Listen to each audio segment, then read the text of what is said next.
All right, hey, it's Rob, and welcome to the first annual Robbie Disner Film Festival.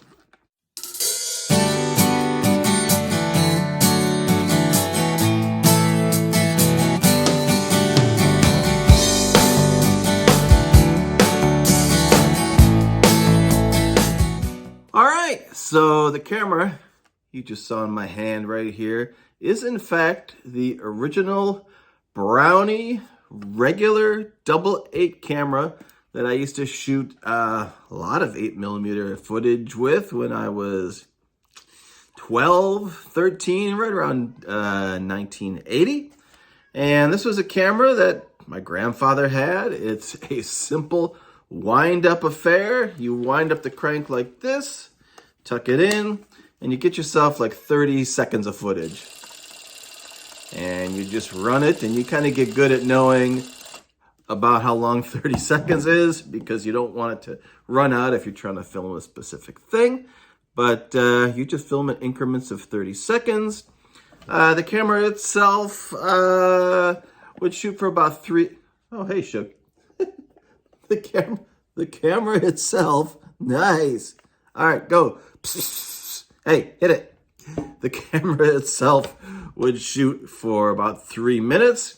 It's usually a spool in here. It doesn't seem to be in here anymore, but usually a take-up spool. You buy a fresh spool of, it's actually just 16mm film, and you run it through, but it has perforations on both sides. I don't want to get too technical. That's not really what I'm doing today. But anyway, 16mm film with holes on both sides. You run it through for about a minute and a half. You take it into a dark room. You pull it. You flip the roll over, and you shoot on the other side. And then when they processed it, they would cut the film right down the middle, splice it together, and you get about 3 minutes of film. Now, I was thinking, of course, camcorders, got really popular in the 90s, and everyone was out there filming everything they could. You would get an hour's worth of footage at a birthday party or whatever for your kid.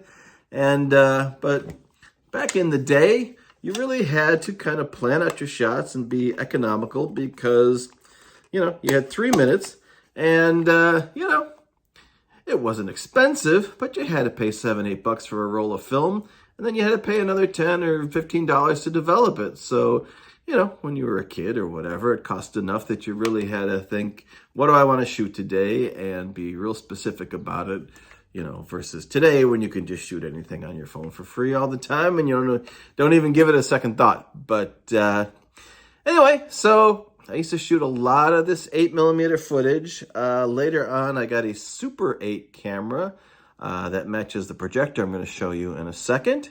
And I'd shoot a lot of just regular family outings or whatever. If we, went down to Detroit to the farmer's market or wherever we may happen to go. We went on vacation a couple times to Washington, D.C. or Toronto. I took the camera, but what I really enjoyed doing was kind of planning out these kind of short films. And it could be like an animation thing or a stop motion thing or maybe something with a few of my friends. And I really enjoyed that, but I don't think I really got bitten by the film bug. Of course, now I'm making a YouTube video, so I guess some of it still stuck with me. But back then, there was no YouTube, and you just had to kind of figure out these techniques. How do you get the film exposed properly? How do you kind of edit the footage in your head?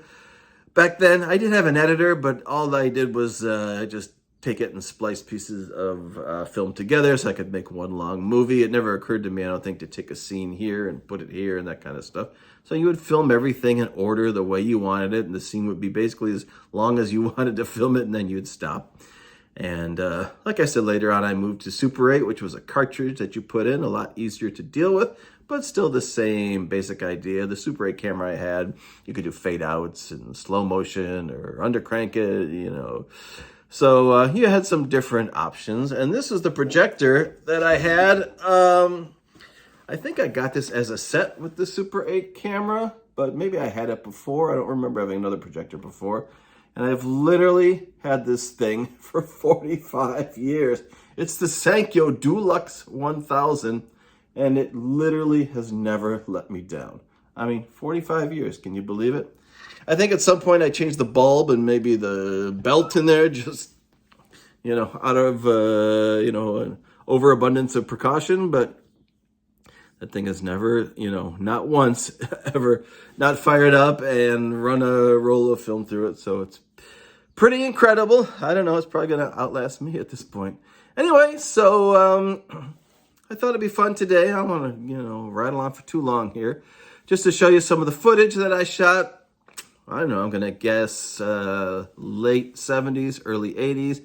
I probably filmed from between 78, maybe 82, 83, something like that, towards the end of my high school career. And then after that, I moved on to other stuff and wasn't really interested in filming anymore. The Super 8 camera I had actually broke. So I remember this thing, again, probably works just fine. But the Super 8 did not. It stopped working and got rid of it at some point. But anyway, so, these were the days, when, you really had to kind of think like a filmmaker. You couldn't just point a phone or a camcorder and just, off you go, and it didn't really matter because, it cost money. And when you were a kid, you had to really think about that. Anyway, so I did enjoy doing this, and, I got some cool stuff, like I said, besides the vacation footage and that kind of stuff. I actually planned out these short films, to do with my friends or whatever, and I've got a few of these in there. So this is just a few examples, a few clips of things that I shot during that period, and I'll talk over it and tell you what's happening because none of them have any sound, and a lot of times in my head I know exactly what I filmed, but it's not that obvious because I wasn't that great at the exposure or framing or whatever. But without any further ado, let's get to the films. Right here, this is an outer space film I did with my sister, a friend of mine, Glenn Odell, and a friend of my sister's named Julie Gock, who sadly just passed away. You'll see her. She's the short girl, the short alien. This is supposed to be an invisible spaceship on my front lawn. Right in the beginning, that was a tennis ball trainer that you could play tennis by yourself, that, weirdly shaped yellow rubber thing. Anyway, so they take a prisoner. There's Glenn Odell, and here he is heading back to their invisible spaceship up the ramp. And then, of course, they disappear. And the clothes, we would always raid my mom's closet usually and find stuff she had there, find some weird stuff. That's supposed to be the spaceship, like I said. It's something you played tennis with on your own. The weapon was the flash from my dad's 35 millimeter camera. We did flash it, but it's really hard to see. In fact, I re-edited this film at some point and put in a flash there so you could see what's happening. They're communicating with the alien overlords, another friend of my sister's. They put him in jail. 2 screens that we had sitting around. He escapes, steals the flash. Here he is, flashes them. They die, and then he goes up the broken boards and leaves to go back to Earth. I don't know why we never thought to do this in a different location. It was always just my front lawn for the most part, and certainly would have been more convincing if we did it somewhere else. It's a girl that I had a crush on. Her name was Diana Sarr. Somehow she got in here too. Flinging a frisbee with a rock on it, because why not? All right, making people disappear was a big deal. There are my folks and my sister. Well, not my sister anymore, not my dad, and here goes my mom. And, we had so much fun with that. We did it with 3 girls from the neighborhood as well. These are things, I either learned them by taking a book out of the library or just figuring out how you did it on your own. Pretty easy. Just try not to move the camera. Take a person out of the scene, and you've got it.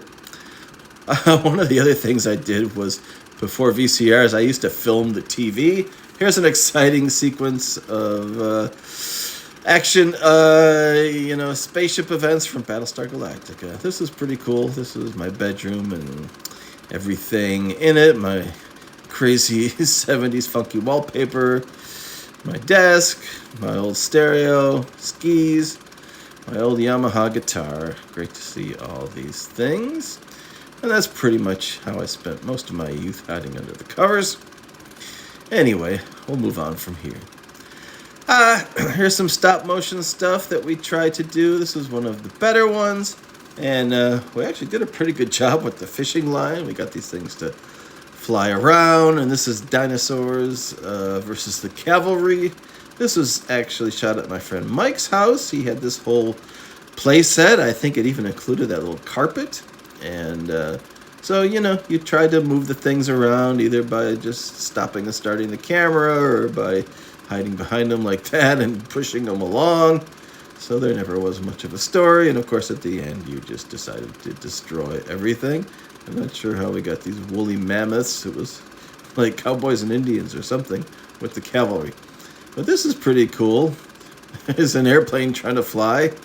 And there you go. Signs you can actually read. That's pretty rare. Usually you couldn't read the signs. And we had these guys all tied together on a string. That's pretty good. So here they go, fighting the dinosaurs, the Stegosaurus, what have you. But this is a lot of fun, back in the day. All right, and once this exciting battle is concluded, like I said, we'll just knock it all over. Just, because why not? Because you can. You got to destroy everything, Leave no stone unturned.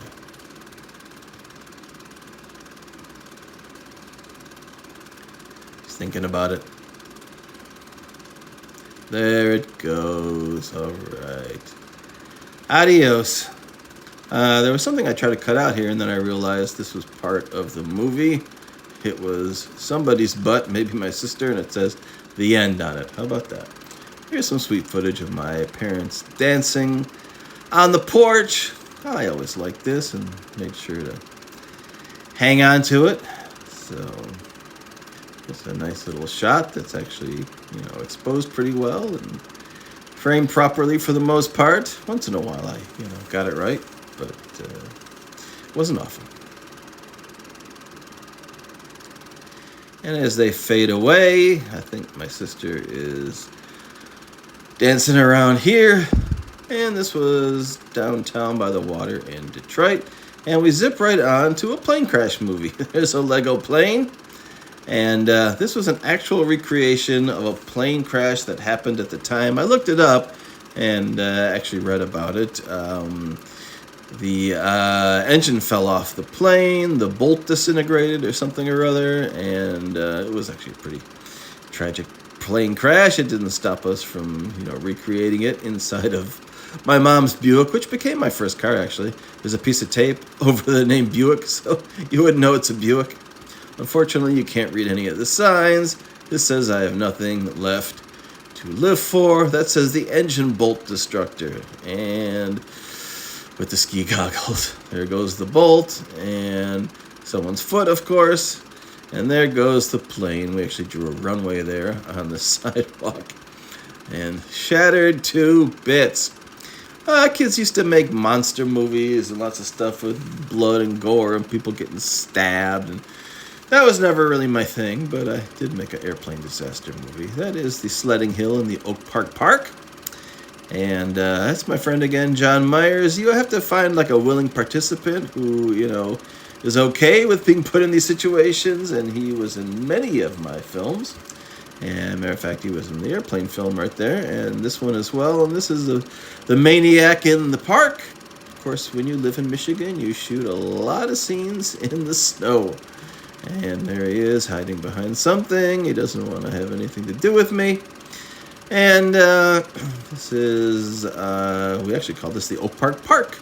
And this is the back section of the park. It's like a little park for kids, for little kids.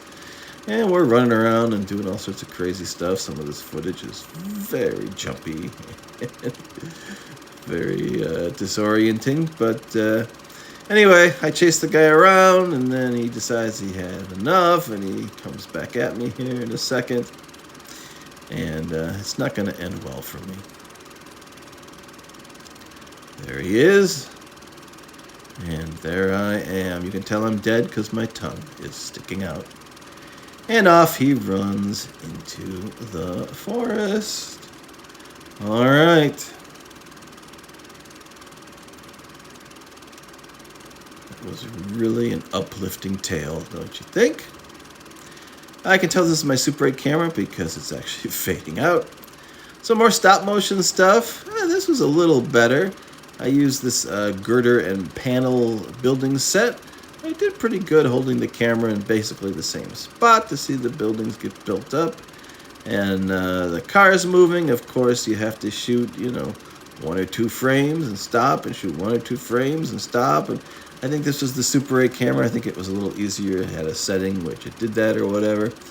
Every once in a while, you'd see your finger or your hand in the shot. But the cars are moving around pretty good in this one.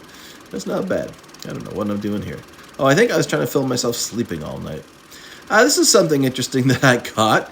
This is Reagan giving a speech at the same place where he was almost assassinated. And right there, that's that same location there. You usually see him getting shot in this footage, but it was the week before, and we just happened to be there at the time when he didn't get shot.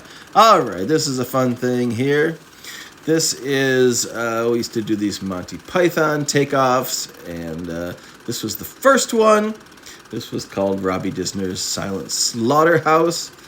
And this is the amazing Superman. This was half of the movie right here. We would use anything that we had access to, including dog poop. So there you go. Look at those little shorty gym shorts. This is Dr. Evil. He could leap even taller buildings again. There's the girder and panel again. That's our old Ford LTD back there that we sold to our neighbor. That's Mark McGarian. We, made shirts. He's got an E on it. How about that? Actually, did a wardrobe for this. And there he is whacking one of my trains. It's probably worth thousands of dollars now.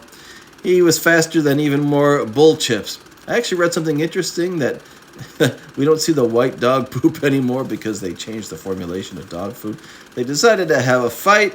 All right, so they're fighting with the oars from our raft. He takes a pill, he gets behind him, and he's tying his shoe so he misses him. He knocks him off, and here's maybe one of the best things I ever shot. Up, and away, and he turns into a Barbie doll, and bam, we whack him. All right. The credits for this movie actually were longer than the movie itself. We did it on a roll of cash register tape. I will spare you most of it, but this is how we ran them. And amazingly, I remembered that we had shot that film, and of course I already had it in my possession, but I'd forgotten, so we shot a sequel. This is from the sequel. Well, my folks had no problem letting me, start a barbecue in the driveway, or shoot lighter fluid on it, whatever. So he thinks the dog is stealing the food, kicks the dog. This is probably the funniest thing I ever shot. He thinks there's a fly or whatever, he's trying to get it. And like I said, amazingly, I had forgotten we had shot a sequel, and that's Mark McGarian. He emailed me, I don't know, maybe 20 years ago and said, you remember that we shot another one of these? I had no idea, but he had it at his house, and there's a big giant fly coming at him. All right, that was a fun prop. I wish I had that one. All right, that's it.